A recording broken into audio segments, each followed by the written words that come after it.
Today we are going to study interest under section 234A. ठीक है, इससे पहले हम interest under section 234B and C पढ़ चुके हैं. ठीक है, so first of all section 234B में हमने पढ़ा कि एसएससी जो डिफ़ॉल्ट करता है टोटल एडवांस टैक्स के पेमेंट में, उस पर इंटरेस्ट चार्जेबल होता है अंडर सेक्शन 234B. ठीक है, नाउ डिफरेंशियल अमाउंट पर 234B में इंटरेस्ट चार्जेबल होता है. ठीक है ना. और अंडर सेक्शन 234C में इंटरेस्ट चार्जेबल कब होता है? जब एसएससी डिफ़ॉल्ट करता है या अपने इंस्टॉलमेंट्स के पेमेंट में कमी करता है, तो अंडर सेक्शन 234C उसके ऊपर इंटरेस्ट चार्जेबल होता है. नाउ अंडर सेक्शन 234A में हम क्या पढ़ेंगे? अंडर सेक्शन 234A में हम पढ़ेंगे जब एसएससी 31 मार्च तक प्रीवियस ईयर, जिसको हम फाइनेंशियल ईयर कहते हैं, उसमें एसएससी अपनी टैक्स लायबिलिटी को पूरा पे नहीं करता है. मतलब उसकी टैक्स लायबिलिटी ड्यू रह जाती है अगर, और वो ड्यू डेट तक अपनी रिटर्न ऑफ इनकम को भी फाइल नहीं करता है. इन दैट केस, या वो अपनी रिटर्न ऑफ इनकम को फाइल ही नहीं करता, इन दैट केस एसएससी पर इंटरेस्ट चार्जेबल होगा अंडर सेक्शन 234A.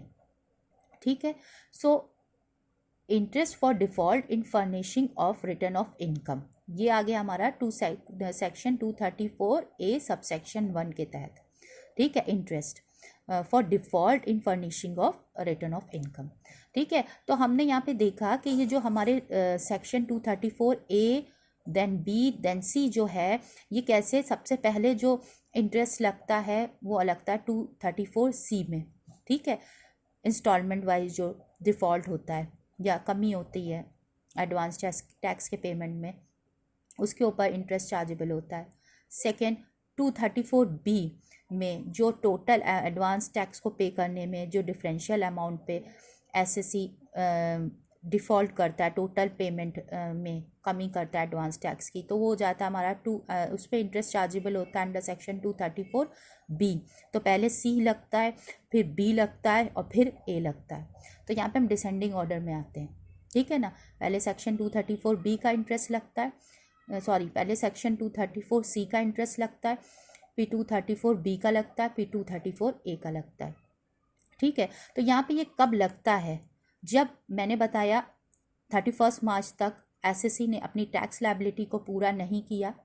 ठीक है, पूरा पेमेंट नहीं किया टैक्स, और रिटर्न ऑफ इनकम भी ड्यू डेट तक नहीं फाइल की, या फाइल ही नहीं की, या ड्यू डेट के बाद रिटर्न ऑफ इनकम फाइल की, तब उसके ऊपर इंटरेस्ट चार्जेबल होगा अंडर सेक्शन 234A. सपोज एक एसएससी है जिसने अपनी इनकम 31 मार्च तक टैक्स लायबिलिटी जो है 31 मार्च तक पूरी पे कर दी है. अब उसका कोई टैक्स ड्यू नहीं है और वो फेल हो गया रिटर्न ऑफ इनकम को फाइल करने में, तो उस एसएससी पर interest under section 234A chargeable नहीं होगा.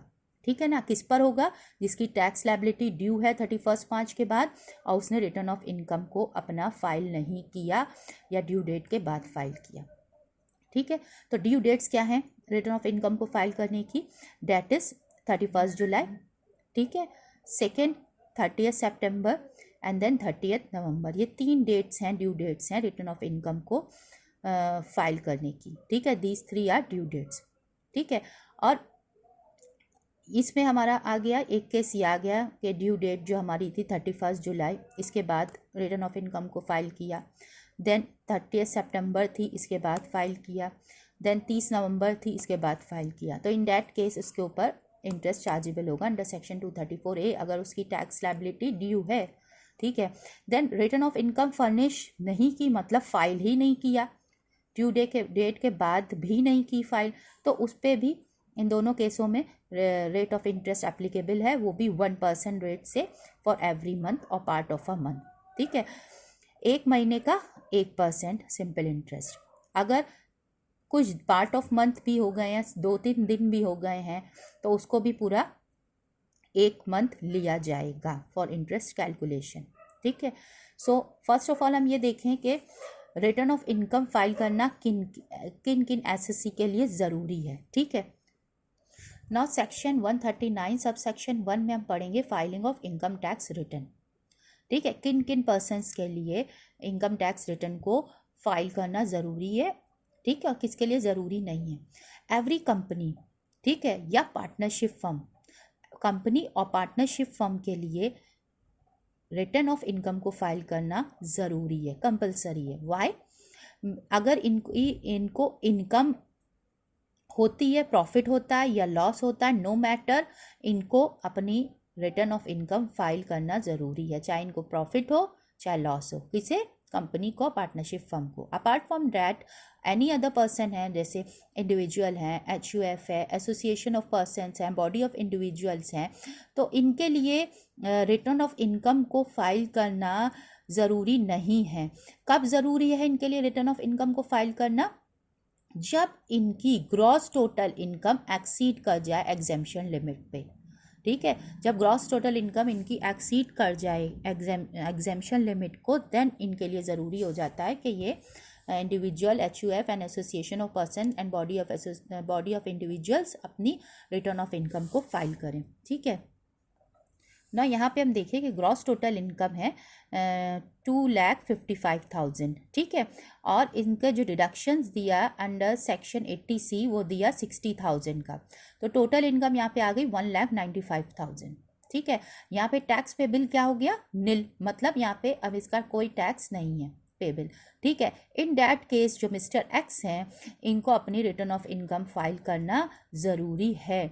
क्यों? क्योंकि जो ये ग्रॉस टोटल इनकम है, रिटर्न ऑफ इनकम को फाइल करने के लिए हम ग्रॉस टोटल इनकम को देखते हैं, क्योंकि जो इनकी ग्रॉस टोटल इनकम है ये एग्जेम्पशन लिमिट को क्रॉस कर रही है। एग्जेम्पशन लिमिट क्या है? 2.5 लाख, और इनकी क्या है? इनकी है 2,55,000 ग्रॉस टोटल इनकम। हम टोटल इनकम नहीं देखेंगे, हम ग्रॉस टोटल इनकम देखेंगे बिफोर डिडक्शंस, ठीक है। अगर gross total income exemption limit को क्रॉस कर रही है, ठीक है, एक्सीड कर रही है, इन दैट केस SSC को रिटर्न ऑफ इनकम फाइल करना ज़रूरी है, नो मैटर उसको टैक्स लायबिलिटी उसकी नील है या नहीं।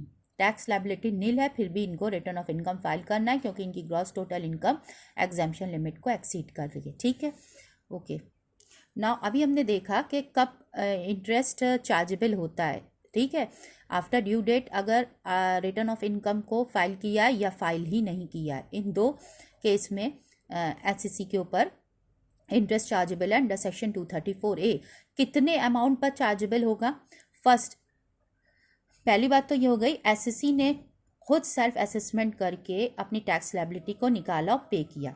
देन जब असेसमेंट ईयर स्टार्ट हुआ 1 अप्रैल से, देन असेसिंग ऑफिसर ने जो उसका टैक्स डिटरमाइन किया वो किया थोड़ा ज़्यादा, ठीक है। तो वो जो टैक्स डिटरमाइंड हुआ by assessing officer, that is under section 143 subsection 1, ठीक है, या टैक्स डिटरमाइंड हुआ है under scrutiny assessment, that is under section 144, under section 143 subsection 3 में स्क्रूटनी असेसमेंट में टैक्स डिटरमाइंड हुआ है, ठीक है, उसके तहत जो उसकी टैक्स लायबिलिटी आई है, या सेक्शन 144 बेस्ट जजमेंट असेसमेंट में जो उसकी टैक्स डिटरमाइंड किया है असेसिंग ऑफिसर ने, या सेक्शन 147 इनकम एक्सकेपिंग असेसमेंट में जो उसकी टैक्स डिटरमाइंड किया है असेसिंग ऑफिसर ने। Then 153A date is such assessment के तहत जो टैक्स डिटरमाइंड किया है असेसिंग ऑफिसर ने SSC का, तो इनके सेक्शन के तहत जो टैक्स डिटरमाइंड हुआ है, अब इन टैक्स में जो वो पहले पे कर चुका है या जो उसको रिलीफ मिल चुका है वो क्या होगा? वो माइनस हो जाएगा, और बचा हुआ जो अमाउंट होगा उसके ऊपर 1% के रेट से पर मंथ 1% के रेट से इंटरेस्ट चार्जेबल होगा, ठीक है। तो इनके तहत जो इनकम डिटरमाइंड हुई इन सेक्शंस के तहत, तो उस इनकम पे पहले टैक्स डिटरमाइंड होगा, फिर उस टैक्स में से एडवांस टैक्स जो पे कर चुका उसको माइनस कर दिया जाएगा। Any tax deducted and collected at source हुआ है उसको माइनस कर दिया जाएगा, क्यों? क्योंकि ये पे कर चुका है, ठीक है। और any relief of tax allowed under section 90, 90A and 91, ठीक है। सेक्शन 90A क्या है? जिस कंट्री में इनकम अर्न की गई है वहाँ पे डबल टैक्सेशन अवॉइडेंस एग्रीमेंट है, तो रिलीफ सेक्शन 90 में मिलेगी, ठीक है। स्पेसिफाइड टेरिटरीज में स्पेसिफाइड एसोसिएशन है, ठीक है, तो रिलीफ 90A में मिलेगी, ठीक है, और अगर एग्रीमेंट नहीं है तो रिलीफ 91 में मिलेगी। तो ये रिलीफ मिल रही है टैक्स की, क्यों रिलीफ मिल रही है तो वो भी टैक्स में से माइनस हो जाएगा, ठीक है। Next we have any tax credit allowed to be set off in accordance with the provision of section 115 JAA और section 115 JB, ठीक है ना। इसके तहत जो कंपनी है, कंपनी को मिनिमम ऑल्टरनेटिव टैक्स पे किया है कंपनी ने, ठीक है, और मिनिमम ऑल्टरनेटिव टैक्स पे करने पर जो टैक्स क्रेडिट मिला है उसको सब्सिक्वेंट ईयर में कैरी फॉरवर्ड किया जाता है, तो इसका रिलीफ मिलेगा एससीसी को अंडर सेक्शन 115 JAA में, ठीक है। अगर कंपनी है, मिनिमम ऑल्टरनेटिव टैक्स पे किया है और जो टैक्स क्रेडिट अलाउ हुआ है वो टैक्स क्रेडिट को कैरी फॉरवर्ड किया है सब्सिक्वेंट ईयर में, तो उसका रिलीफ मिलना है, ठीक है, तो इसको हम माइनस कर देंगे, ठीक है। एसएससी को, कंपनी को छोड़ के और कोई एसएससी है, ठीक है, उसको अंडर सेक्शन 115 JB में रिलीफ, ठीक है। ऑल्टरनेट मिनिमम टैक्स पे किया है, अदर देन कंपनी एसएससी है, उसने ऑल्टरनेट मिनिमम टैक्स पे किया है, उसको टैक्स क्रेडिट जो उसको अलाउ हुआ है और कैरी फॉरवर्ड हुआ है सब्सिक्वेंट ईयर में, तो उसको अंडर सेक्शन 115 JB रिलीफ मिलेगा। तो ये माइनस हो जाएगा, जो टैक्स डिटरमाइंड हुआ है under section this by the assessing officer, in किसी भी सेक्शन में डिटरमाइन किया है असेसिंग ऑफिसर ने टैक्स को, तो उस टैक्स में हम ये क्या करेंगे, माइनस कर देंगे जो पे कर चुका है या जिस पे रिलीफ मिल रही है। तो जो बचेगा इनके डिडक्शंस के बाद उस अमाउंट पर इंटरेस्ट चार्जेबल होगा अंडर सेक्शन 234A। ओके, ना अब हमने दो बातें देख ली कि हमारा इंटरेस्ट चार्जेबल कब होगा और किस अमाउंट पर होगा, ना कितने पीरियड के लिए होगा, वो हमें देखना है। तो हमारा जो ड्यू डेट्स हैं वो है 31 जुलाई, 30 सितंबर और 30 नवंबर, ठीक है ना। और इनकी फॉलोइंग डेट क्या है, 31 जुलाई की है 1 अगस्त, ठीक है। 31 जुलाई ड्यू डेट है, 31 जुलाई तक उसने अपनी रिटर्न ऑफ इनकम एसएससी ने फाइल नहीं की, तो पीरियड कहाँ से स्टार्ट होगा इंटरेस्ट कैलकुलेशन का, 1 अगस्त से, ठीक है। 30 सितंबर ड्यू डेट है, उसने 30 सितंबर तक रिटर्न ऑफ इनकम को फाइल नहीं किया, तो इंटरेस्ट किस पीरियड से स्टार्ट होगा चार्ज होना, 1 अक्टूबर से, फॉलोइंग डेट, ठीक है। देन 30 नवंबर की फॉलोइंग डेट क्या है, 1 दिसंबर, ठीक है ना। तो ये फॉलोइंग डेट है, यहाँ से इंटरेस्ट स्टार्ट हो जाएगा और कहाँ तक चार्ज होगा, commencing on the date immediately following the date and ending on, and कहाँ पे होगा, ठीक है, एंड कहाँ पे होगा। So these are due dates, और एंड ड्यू डेट्स हमारी ये हैं, फॉलोइंग डेट ये है, यहाँ से स्टार्ट होगा चार्ज, जो हम पीरियड लेंगे फॉलोइंग डेट से स्टार्ट होगा।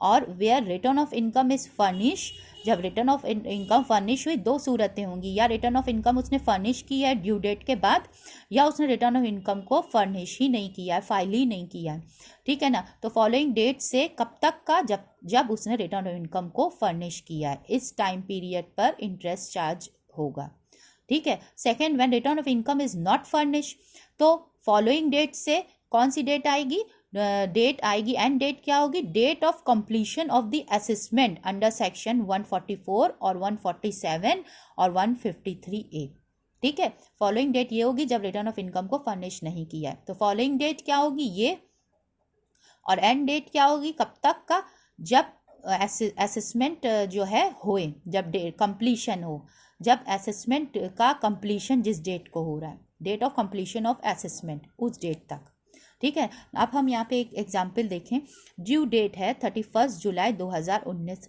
ठीक है ना, और date of filing of return of income क्या है, 2 मार्च, ठीक है, 2020, ठीक है। Tax ex as per return of income, ये सेल्फ असेसमेंट किया है एसएससी ने, अपने टैक्स खुद निकाला है, तो उसने निकाला है 5 लाख, ठीक है, और एडवांस टैक्स उसने पेड किया था 2 लाख, टीडीएस उसने पे किया था 50,000, ठीक है ना। अब हमें उसका फाइंड आउट करना है कि उसका टैक्स पेबल कितना है, तो tax ex as per return of income 5 lakh, advance tax उसमें से लेस कर दिया क्योंकि वो पे कर चुका है, ठीक है। अब क्यों पे करेगा, TDS भी वो पे कर चुका है तो वो भी लेस कर दिया। अब टैक्स पेबल कितना हो गया, 2.5 लाख, ठीक है। इंटरेस्ट अंडर सेक्शन 234A क्या होगा, इतने अमाउंट पर लगेगा जो उसने नहीं किया। और रिटर्न ऑफ इनकम उसने